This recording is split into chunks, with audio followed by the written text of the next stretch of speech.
Not for nothing, the great German thinker J.W.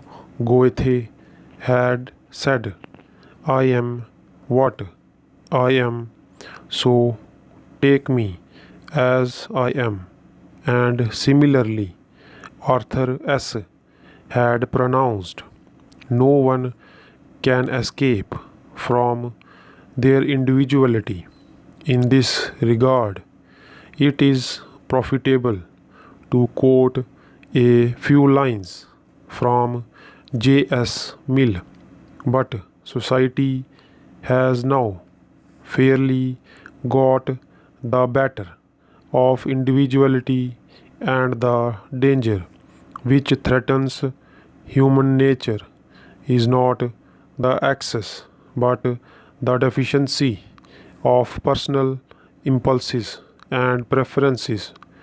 The emphasis on the unique being of an individual is the salt of life.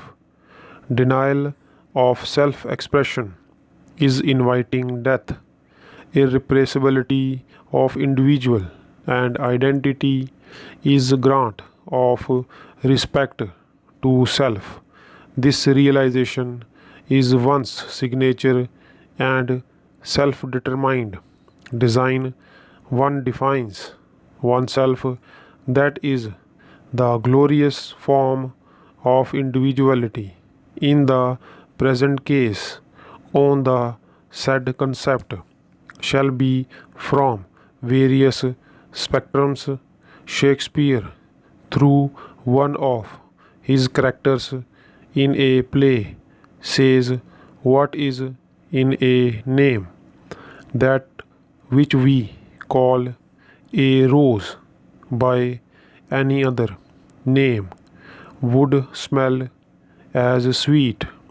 The said phrase, in its basic sense, conveys that what really matters is the essential qualities of the substance and the fundamental characteristic of an entity, but not the name by which it or a person is called.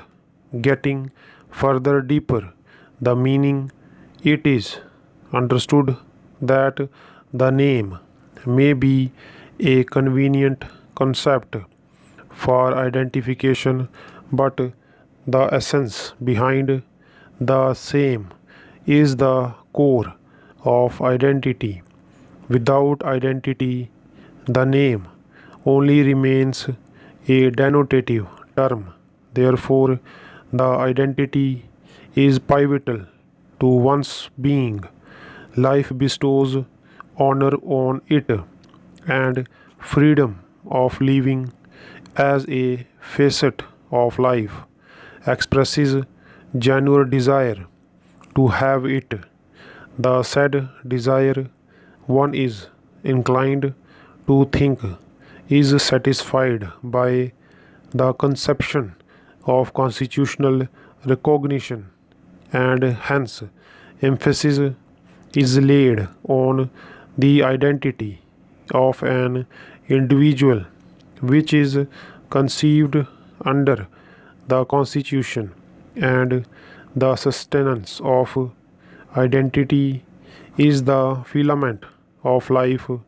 It is equivalent to authoring one's own life script, where freedom broadens every day. Identity is equivalent to divinity.